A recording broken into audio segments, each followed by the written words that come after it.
tidak ada harga dan tidak dinilai dalam kehidupan ini. Apabila orang yang bersyukur, di mana ada keberadaan diri, apakah dia tergolong orang-orang yang beruntung atau tergolong kepada orang-orang yang merugi? Karena cuma ada dua golongan. Golongan al-muflihun, golongan orang-orang yang beruntung, dan golongan al-khasirun. Cuma ada dua kelompok. Fariqun fil jannati wa fariqun fis sa'ir. Satu kelompok di surga dan satu kelompok di neraka.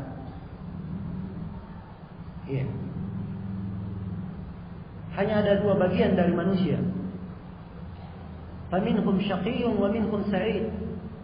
Di antara mereka ada yang beruntung dan di antara mereka ada yang merugi. Tidak satu amalan pun yang dilakukan oleh manusia kecuali amalannya ini kadang membahagiakannya. Kalau tidak membahagiakannya, maka pasti akan merugikannya. Dan Rasulullah SAW telah menyatakan hal tersebut di dalam hadis yang diriwayatkan oleh Imam Muslim. Kata beliau, "Kullun nasi yaghdu, faba'i'un nafsahu famu'tiquha aw mubiquha." Setiap manusia itu berusaha. Dengan usahanya ia menjual dirinya. Maka ada yang membebaskan dirinya dari api neraka, dan ada yang menjatuhkan dirinya ke dalam api neraka wal-iyadzu billah dengan usahanya dan upayanya. Maka hanya ada dua golongan. Golongan yang beruntung dan golongan yang merugi. Dan hendaknya setiap hamba memikirkan dan memperhatikan di mana letak dirinya dari dua golongan ini. Di mana keberadaan diri yang mengarah pada salah satu dari dua golongan ini. Dan dia hendaknya melihat apa jalan-jalan yang menyebabkan seseorang tergolong kepada salah satu dari dua golongan ini. Ini adalah pembahasan yang sangat penting. Dan untuk mendetailkannya diperlukan untuk mencermati ayat-ayat Al-Quran dan hadis-hadis Rasulullah Sallallahu Alaihi Wasallam. Dan saya sebutkan tadi bahwa hal ini sangat banyak diuraikan, dan saya cukup di pertemuan malam ini akan membawakan ayat-ayat Al-Quran yang menjelaskan tentang golongan-golongan yang beruntung, ataupun sebaliknya diterangkan golongan yang merugi dan diperkecualikan dari yang merugi itu sekelompok yang beruntung, atau diterangkan tentang orang yang tidak akan memperoleh keberuntungan sama sekali. Ini dari mana-mana yang hendaknya kita cermati dan kita perhatikan di dalam Al-Quranul Karim, sehingga bisa menjadi pedoman kita, cermin di dalam kehidupan ini, pijakan untuk kita berarah kepada Allah Subhanahu wa taala dan berjalan kepadanya. Iya. Maka untuk membuka pembahasan ini tentang sebab-sebab keberuntungan, sangatlah baik kalau kita mendasarkannya dengan sebuah surah dalam Al-Quran yang kita semua menghafalkannya, yaitu surah Al-Asr, di mana Allah Subhanahu wa taala berfirman, "Wal 'asri innal insana lafi khusrin illa alladhina amanu wa 'amilus shalihat wa tawassaw bil haqqi wa tawassaw bis sabr." Allah berfirman, "Wal 'asr", demi masa. Yang bisa diartikan demi waktu asar. Allah bersumpah demi masa, yang mana masa ini merupakan perhitungan manusia, merupakan hal yang sangat diperhitungkan, sebab setiap saat dari kehidupannya akan dia pertanggungjawabkan. Semuanya akan dipertanggungjawabkan di depan Allah Subhanahu wa taala. Karena itu Rasulullah sallallahu alaihi wasallam bersabda, "La tazalu qadama 'abdin yawm al-qiyamah hatta yus'ala an khamsin." Tidak akan bergerak dua kaki seorang hamba pada hari kiamat sampai dia ditanya tentang 5 perkara. An umrihi fima afnah, tentang umurnya di mana dia habiskan. Wa an syababihi fima ablah, dan tentang waktu mudanya di mana dia usangkan. Wa an malihi min aina iktasabahu wa fima anfaqahu. Pertanyaan yang ketiga dan keempat tentang harta. Dari mana dia dapatkan dan di mana dia belanjakan. Pertanyaan yang kelima, wa an ilmihi fima amila bih, tentang ilmunya di bagaimana dia beramal dengannya. Ini menunjukkan bahwa seluruh saat di dalam kehidupan hamba akan dipertanyakan di sisi Allah Subhanahu wa taala. Allah bersumpah demi masa wal asri. Dan kalau al-asr diartikan waktu salat asar, maka salat asar adalah salatul wusta, salat yang diagungkan. Dan Nabi sallallahu alaihi wasallam memberikan nas khusus, man taraka salat al-asr habita amalu. Siapa yang meninggalkan salat asar maka batallah amalannya. Batallah amalannya. Allah bersumpah wal asri innal insana lafi khusr. Sesungguhnya manusia benar-benar di dalam kerugian. Perhatikan bentuk penekanan di dalam pernyataan ini. Didahului dengan sumpah dan dimaklumi bahwa sumpah adalah bentuk penekanan untuk menekankan pernyataan. Kalau saya berkata ini buku, ini pernyataan. Tapi kalau saya katakan demi Allah, kalau saya katakan misalnya ini buku saya, itu adalah pernyataan. Kalau saya katakan demi Allah ini adalah buku saya, maka ini adalah apa? Penguat untuk pernyataan tersebut. Iya. Jadi sumpah ini adalah penguat untuk menguatkan pernyataan dari uslub bahasa Arab. Kemudian inna, kalimat inna kalau diartikan dalam bahasa Indonesia sesungguhnya. Iya. Dan ini juga termasuk kata yang digunakan untuk menguatkan pernyataan. Kalau saya katakan ini adalah buku saya, ini pernyataan. Kalau ini saya kuatkan pernyataan ini, saya katakan sungguh ini adalah buku saya. Iya. Jadi sini sudah 2 bentuk penguat, sumpah di depannya, kemudian kalimat sungguh. Iya. Innal insana lafi khusrin, pakai la di situ. Lafi khusrin. Ini bentuk penguat yang ketiga dalam bahasa Arab. Penekanan yang ketiga. Ya. Juga diartikan kalimat sungguh. Ya, benar-benar. Perhatikan 3 jenis penekanan untuk menyatakan pernyataan ini dan menunjukkan betapa pentingnya dan hendaknya kita memperhatikan hal ini. Wal asri, demi masa, innal insana lafi khusrin, sungguh manusia benar-benar di dalam kerugian. Al-insan, seluruh yang namanya jenis manusia, dia pasti berada dalam kerugian. Illa, kecuali ada yang diperkecualikan. Ya. Maka hendaknya setiap muslim yang mendengarkan ayat ini, seluruh manusia dalam keadaan merugi. Timbul rasa takut di dalam dirinya, rasa khawatir dia masuk ke dalam golongan yang merugi. Kemudian Allah setelah itu menyebutkan perkecualian, maka hati pun tergerak untuk mendengarkan siapakah orang-orang yang diperkecualikan ini, betapa besarnya dan agungnya kedudukan mereka. Wahai andai kata saya tergolong kepada orang-orang yang diperkecualikan ini, diperkecualikan dari kerugian, dan mereka adalah orang-orang yang beruntung. Allah memperkecualikan 4 golongan di dalam ayat ini. Yang pertama, alladzina amanu, orang-orang yang beriman. Yang kedua, wa amilus shalihat, dan beramal salih. Yang ketiga, wa tawasaw bil haqq. Yang keempat, wa tawasaw bis sabr, saling berwasiat dengan kesabaran. Ini 4 hal. 4 hal ini siapa yang mencermatinya? Ia mencakup segala perkara yang diajarkan dan dituntunkan di dalam agama. Dan itu letak keberuntungan. Namun kandungan dari 4 perkara ini, sebagian rinciannya diterangkan di dalam ayat-ayat yang lainnya sebagai bentuk keberuntungan untuk memperingatkan orang-orang yang membaca Al-Quran, memperingatkan kaum muslimin dan muslimat akan pentingnya amalan-amalan tersebut yang diberikan pernyataan khusus. Siapa yang melakukannya maka dia termasuk orang-orang yang beruntung. Di dalam ayat di surah Al-Asr ini disebutkan 4 golongan. Yang pertama, alladzina amanu, orang-orang yang beriman. Orang-orang yang beriman dengan keimanan yang benar, yaitu dengan keyakinan yang pasti,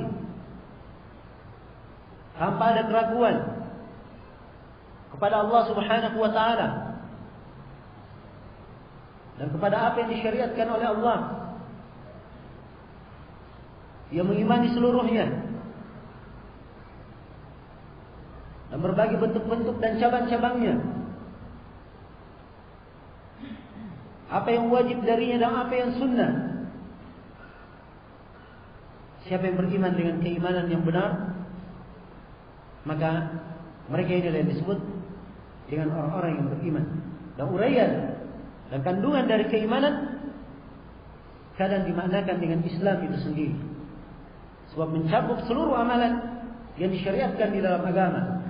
Karena itu keimanan adalah bentuk dari ucapan dengan lisan, keyakinan di dalam hati, amalan dengan anggota tubuh.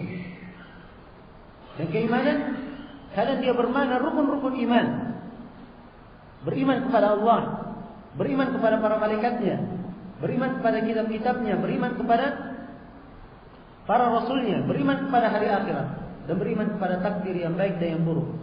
Rukun iman yang 6 disertai dengan amalan zahir yang membenarkan apa yang ada di dalam hatinya. Maka siapa yang beriman dengan keimanan yang benar, maka ia termasuk orang-orang yang diperkecualikan di dalam ayat.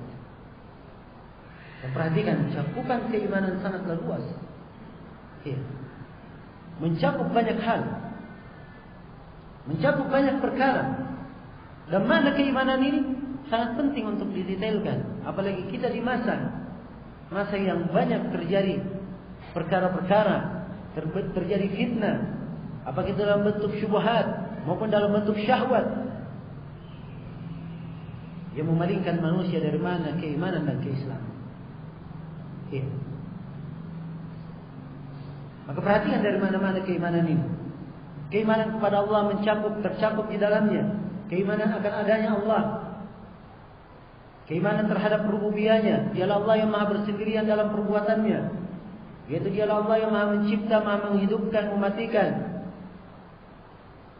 maha memberi rezeki dan maha mengatur segala perkara. Dan tercakup di dalamnya keimanan terhadap uluhiyahnya.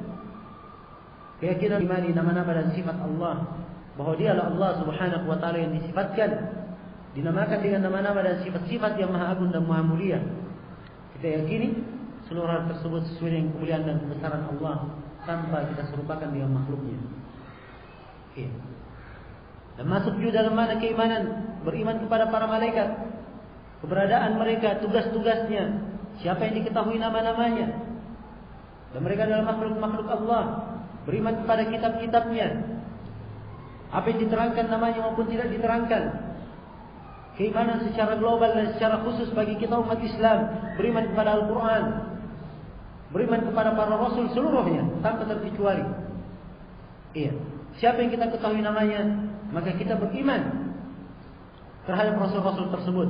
Dan secara khusus umat Islam diutus kepada mereka Nabi Muhammad SAW, yang dia harus beriman kepadanya dengan keimanan yang khusus. Iya.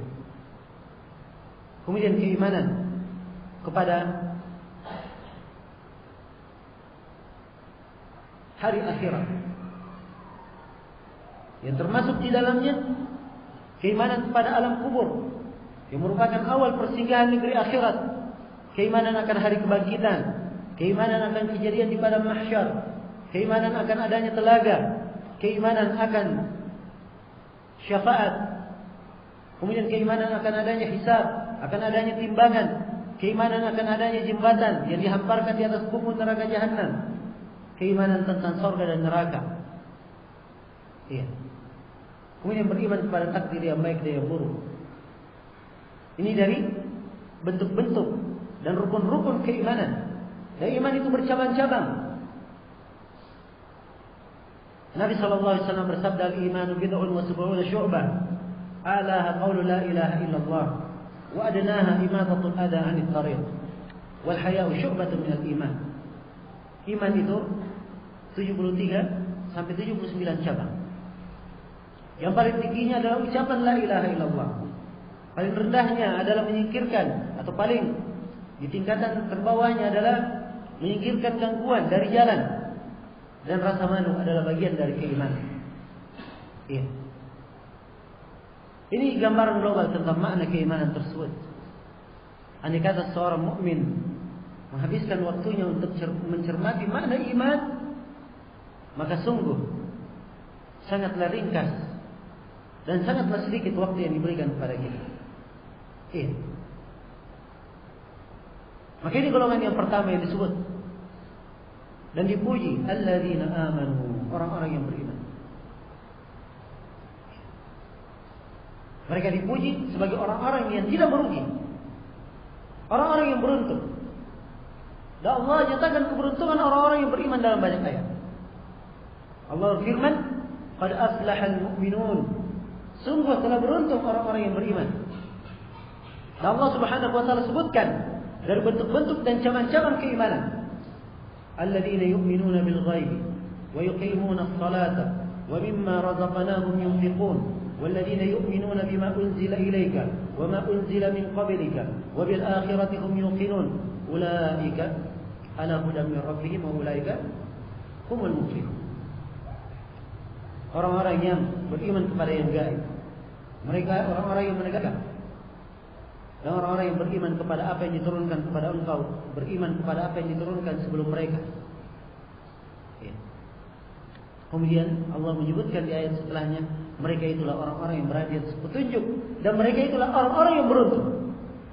Disebutkan rincian dan berbagai kandungan dari makna keimanan, kemudian ditegaskan keberuntungan untuk mereka. Ulaika humul muflihun wa ulaika humul muflihun. Dan mereka itulah orang-orang yang muflihun, orang-orang yang beruntung. Ya. Dan dari keberuntungan orang-orang yang beriman, Allah terangkan di dalam Al-Quran beberapa sifat orang yang beriman. Kemudian Allah jelaskan keberuntungan mereka. Allah berfirman, innamal mu'minuna alladhina idza dzukirallahu wajilat qulubuhum wa idza tuliyat 'alaihim ayatuhu zadatuhum imana wa 'ala rabbihim yatawakkalun الذين يقيمون الصلاة ومما رزقناهم ينفقون أولئك هم المؤمنون حقا لهم درجات عند ربهم ومغفرة ورزق كريم. Sungguhnya orang-orang yang beriman itu adalah orang-orang yang apabila disebut nama Allah bergetarlah hati-hati mereka. Ini dari ciri dan sifat orang-orang yang beriman. Apabila disebut nama Allah bergetarlah hati-hati mereka. Dan apabila dibacakan ayat-ayatnya mereka bertambah keimanan. Dan mereka hanya bertawakal kepada Rabbnya. Dan mereka ini adalah orang-orang yang mengeluarkan, menegakkan salat, dan terhadap rezeki yang diberikan kepada mereka, mereka menginfakkannya. Kemudian Allah nyatakan mereka inilah orang-orang yang beriman dengan sebenar-benar keimanan. Kemudian Allah terangkan keberuntungan untuk mereka. Untuk orang-orang yang beriman ini berbagai derajat di sisi Rabb mereka. Perhatikan, berbagai derajat di sisi Rabb mereka. Dan kalimat derajat di sini kalimat jama', bukan satu, bukan dua, tapi kalimat jama', hal yang banyak. Dan derajat di sini umum, masuk di dalamnya derajat di dunia dan di akhirat. Dan untuk mereka pengampunan. Perhatikan, bagaimana keberuntungan orang-orang yang beriman, dia mendapatkan pengampunan dari Rabb mereka. Kemudian dia akan mendapatkan rezeki yang mulia. Rezeki yang mulia, Allah yang akan menjaminnya dan memberikan rezeki kepadanya. Dari keberuntungan orang-orang yang beriman, Allah Subhanahu wa ta'ala adalah wali mereka. Allah adalah pelindung mereka. Dan Allah yang akan membimbing mereka pada jalan yang benar, mengarahkannya kepada kebaikan dan ketaatan, menghardiknya dari kegelapan, Sebab Allah Subhanahu wa taala menyatakan dalam Al-Qur'an, Allahu waliyul ladzina amanu yukhrijuhum minadh dhulumati ilan nur. Allah adalah wali orang-orang yang beriman, mengeluarkan mereka dari kegelapan menuju kepada cahaya. Wali orang-orang yang beriman mengeluarkan mereka dari kegelapan maksiat menuju kepada cahaya ketaatan. Dari kegelapan kejelekan menuju kepada cahaya kebaikan. Iya. Dari berbagai kegelapan yang dimurkai oleh Allah Subhanahu wa taala menuju kepada berbagai cahaya yang diridhai oleh Allah Subhanahu wa taala. Allah Subhanahu wa taala menyatakan bahwa orang-orang yang berimanlah mereka ini adalah wali-wali Allah Subhanahu wa taala. Ala inna awliya wa kanu yattaqun. Ketahuilah bahwa wali-wali Allah mereka lah wali-wali Allah, mereka tidak akan pernah bersedih hati dan mereka tidak pernah khawatir. Kemudian Allah terangkan siapa wali-walinya, yaitu orang-orang yang beriman lagi bertakwa. Dan orang-orang yang beriman kepada Allah Subhanahu wa taala dengan keimanan yang benar, Allah akan membelanya pada setiap masalah yang dihadapi. Allah yang akan menolongnya pada setiap kesulitan yang dia alami. Dan Allah Subhanahu wa taala akan meringankan setiap beban yang dia pikulnya.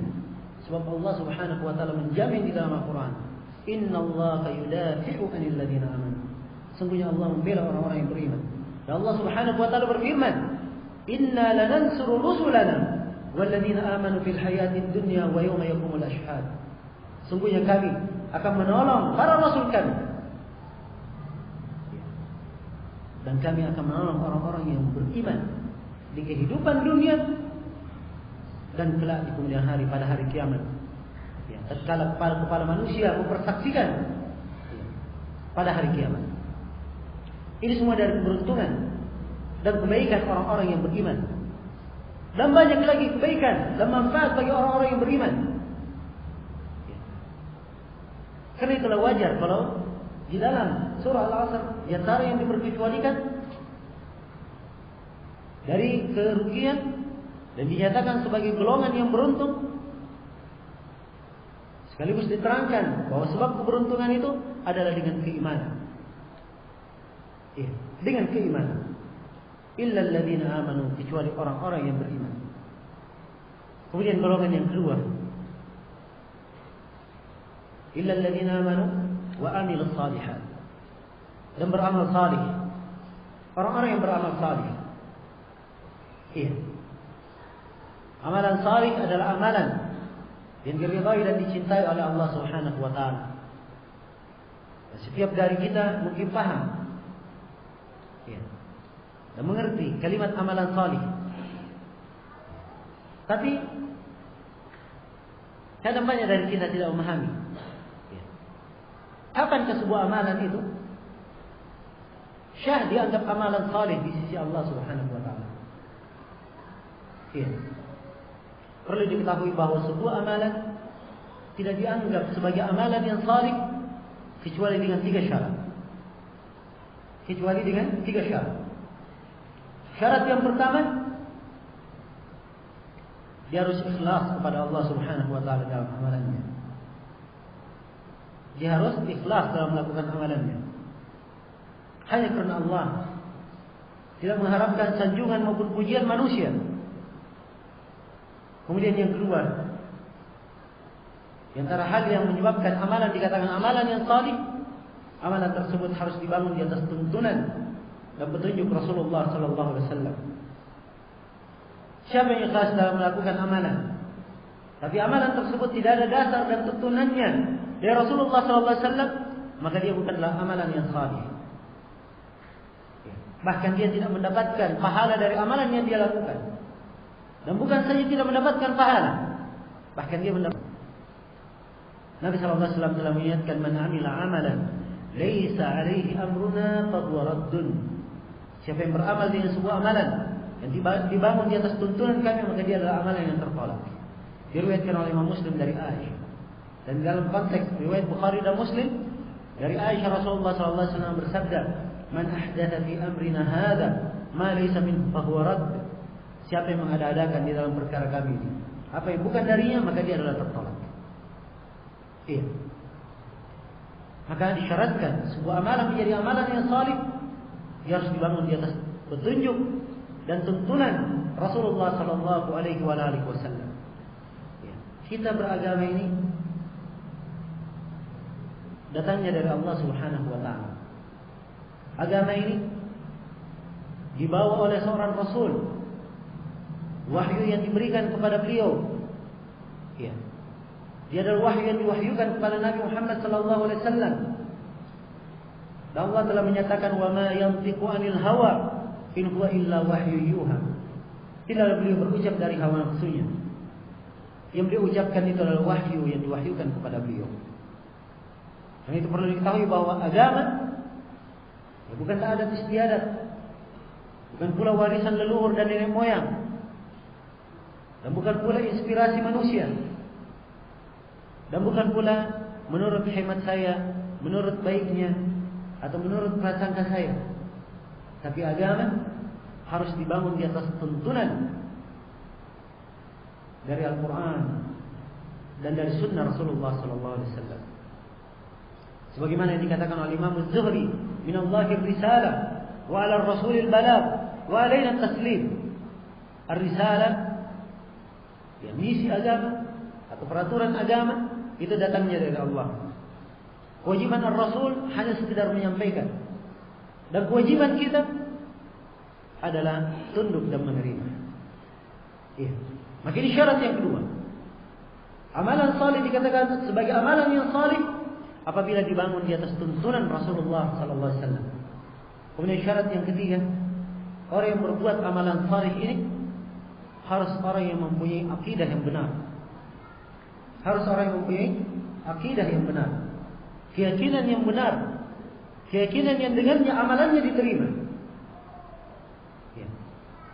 Sebab kalau ada orang yang menyembah kuburan, sering datang berdoa ke kuburan, meminta kepada penghuni kubur, meminta kepada selain Allah, maka orang yang seperti ini telah dianggap berbuat syirik akbar. Ya. Sebab dia berdoa beribadah kepada selain Allah, dan syirik akbar itu mengeluarkan pelakunya dari keislaman. Ya. Menyebabkan amalannya tidak diterima. Karena Allah berfirman mengancam para nabi dan para rasul, jangan sampai ada yang jatuh dalam perbuatan kesyirikan. Walaqad uhiya ilaika wa ila alladziina min qablik la in asyrakta la yahbatanna 'amaluka wa la takunanna minal khasirin. Sungguh kami telah wahyukan kepada engkau Nabi Muhammad dan kepada para nabi sebelum engkau, andai kata engkau berbuat kesyirikan, niscaya akan hancur seluruh amalanmu dan engkau akan menjadi orang yang merugi. Maka perbuatan kesyirikan menghancurkan amalan. Jadi andai kata ada orang yang berbuat kesyirikan itu tadi, dia melakukan salat dalam keadaan ikhlas, sesuai dengan tuntunan Rasulullah SAW, tapi dia adalah orang yang tidak berkeyakinan dengan keyakinan yang benar, amalannya tidak akan diterima. Amalannya tidak akan diterima. Maka di sini sisi pentingnya ada tambahan syarat yang ketiga ini. Ya.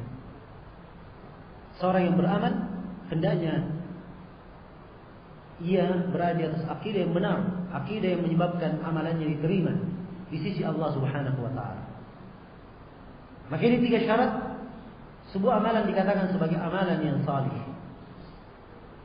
Siapa yang beramal dengan amalan yang salih, maka sungguh itu adalah keberuntungan yang sangat membahagiakannya. Maka sungguh itu adalah kebahagiaan bagi seorang hamba. Ya. Dan sangat banyak di dalam Al-Quranul Karim digandengkan antara keimanan dan amalan salih. Sebab ini adalah dua hal yang saling terkait, saling berkaitan. Sebab dari keimanan yang kaitannya dengan amalan-amalan hati ada dari bentuk amalan-amalan salih, amalan-amalan zahir yang membenarkannya.